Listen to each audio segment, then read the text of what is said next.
an effervescent persona.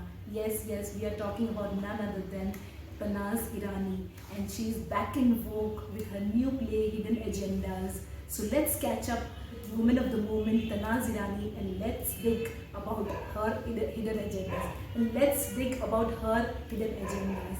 Welcome Tannaz to MumbaiTheatreGuide.com. My name is Rachna. Hi. Good to see you in action after a long time. So, Yeah. what was there? What was the reason behind this long sabbatical? I just felt that I just needed to concentrate a little more on my television, and that wasn't giving me the timing to get attend rehearsals.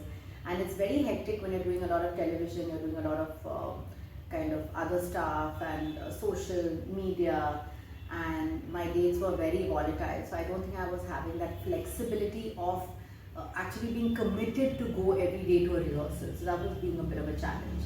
So I said, I need to give it a bit of a break. Okay, and going by the name Hidden Agendas, it looks mysterious and it looks there are secrets underneath. So, what is the play like? What is it? What it has to offer us? Well, obviously you would have to come and see the play. That's why I'm not going to give away much of the story. But as the name suggests, hidden agendas, I think all of us as human beings have some sort of hidden agenda, something that we're kind of hiding from even our close ones, our family members, something that is just predominantly you, the way you want to kind of conduct that part of your life. And not necessarily everybody wants to disclose that, not necessarily that it's nice, not necessarily that maybe it's bad also, but it's just a part of you that you don't want to divulge with anybody, not even your closest of friends or even your relatives. So that's what Hidden Agendas is all about. So, how relatable was this storyline, or was this character whatever you played in the part? Actually, it's relatable to everybody because everyone has a part of their life that they're not actually sharing with anyone. And given this script, this play, it's all about social media and the mobile phone. Right now, cell phones have actually become the bane of all relationships.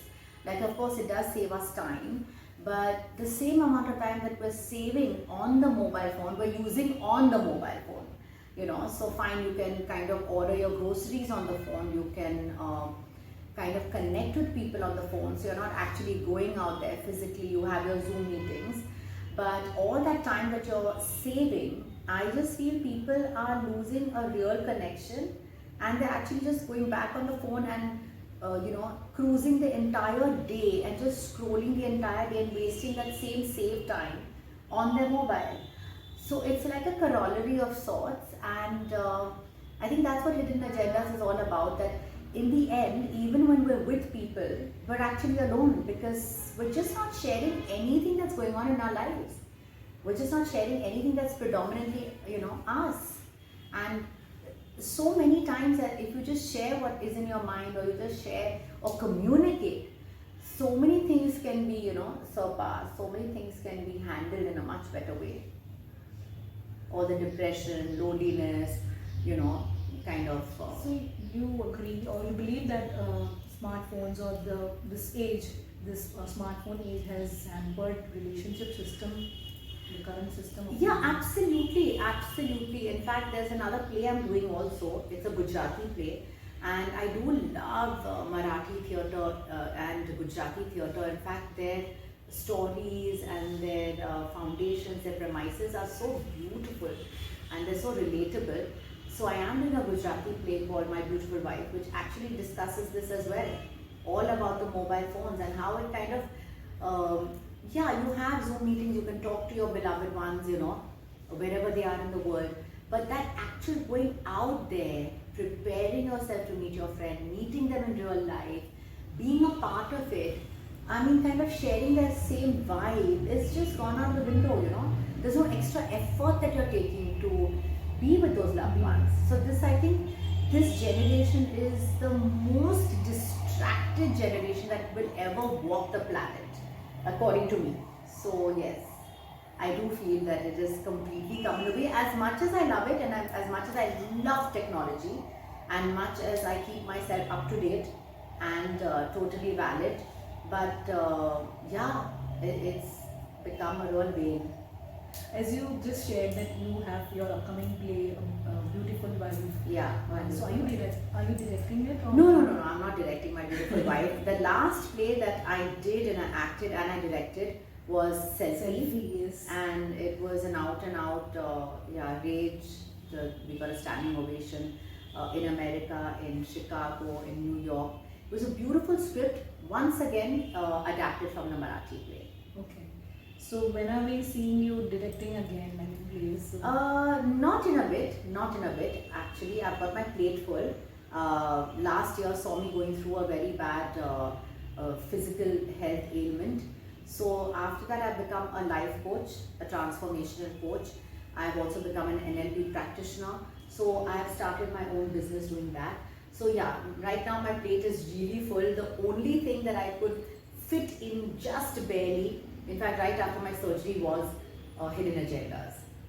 so what are your hidden agendas as far as the career or work part is concerned? Well, no hidden agendas, it's all out there. Definitely, acting is there. There are a few assignments on board, and a big part of my life and chunk of it will also be for using for my coaching business, for my coaching industry.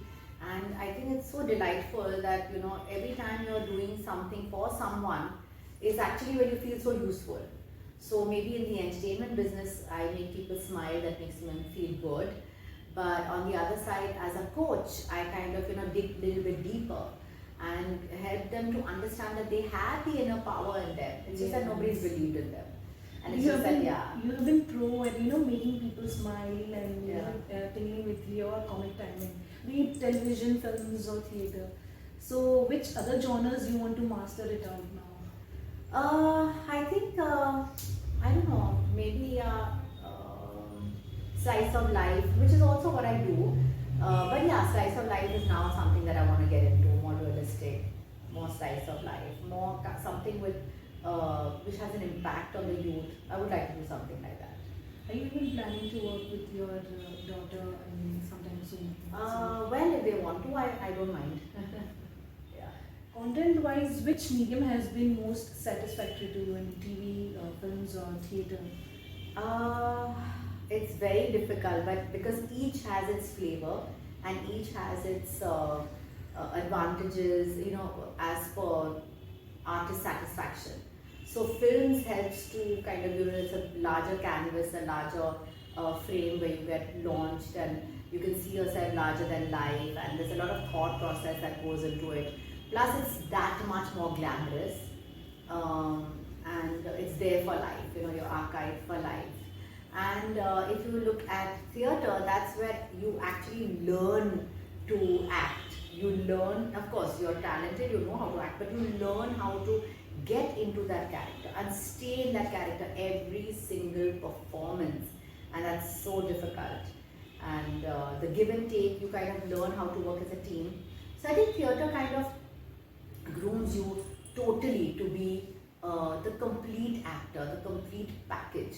Television, of course, is just churning it out again and again and again. It makes you like really quick on your toes, helps you with stress management, helps you with earning a lot of money. And you mastered it all. Yeah, I think we've done it all, so I'm fine with all three. But do you think theatre is still a chilled out medium as compared to other mediums, and those are like you have to battle those pressures? I don't know whether it's chilled out. I don't think theatre is chilled out at all. In fact, theatre is that much more demanding because you need to be in that present moment all the time. There's no retake. There is no going back after you've done that, mistake. So you really need to be present. Yes. So it's like a meditation. You're just there.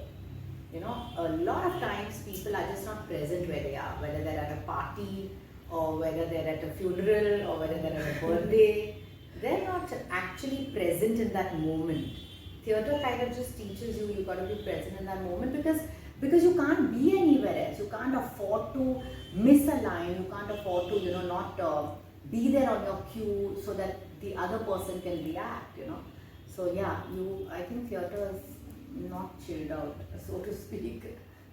And what's upcoming? What are your upcoming projects, and what are you looking forward to do more? I'm not taking on too much, but yes, maybe a web show. Web series are more chilled out because the dates are limited. You do your work and that's it. But otherwise, like I said, full on for teaching, for educating, for changing people's lives, transforming them. So full on for that, and of course my Gujarati play, and of course hidden agendas. And how was it working with the entire cast of Hidden Agendas? I think it was a great pleasure working with this entire team. The entire team is very talented. I know Anu Menon since years. I know Tannaz since years. We've previously done a play together. Of course, Sid Makkar and Varun I've met for the first time, but Sid I know of him. Pleasurable people to work with, and of course Insta sensation Bansha.